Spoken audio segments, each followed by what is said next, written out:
बड़ी खबर आ रही है दिल्ली के द्वारका से, जहां अपनी जान को बचाने के लिए अपनी जान को दांव पर लगाना पड़ा।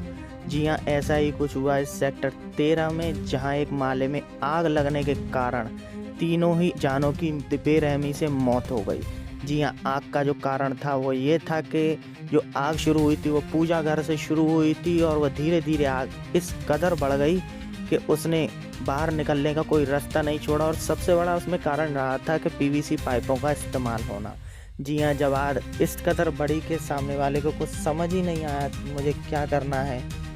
100 फीट नीचे 2 लोगों के साथ, यानी कि तीसरा वो खुद उसमें था, वहाँ से उसने छलांग लगा दी, जिसमें कि शामिल था यश यादव, उनकी 10 साल की बेटी अर्शिमा और 12 साल का भतीजा शिव, जिसमें अर्शिमा और शिव की मौके पर ही मौत हो गई, जबकि यश यादव को तुरंत पास के ही अस्पताल में भर्ती कराया गया। लेकिन दुख की बात यह है कि यश यादव को भी बचाया नहीं जा सका।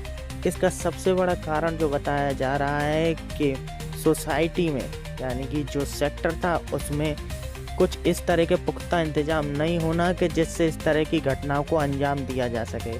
और दूसरा कारण ये भी बताया जा रहा है कि अगर मौके पर लोगों की मदद या हेल्प मिल जाती तो शायद इन लोगों की जानें बचाई जा सकती थी, पर किसी ने भी कोई मदद नहीं करी। बस लोग एक दूसरे का तमाशा देखते रहे और जब तक दमकल की गाड़ी आई तब तक बहुत देर हो चुकी थी।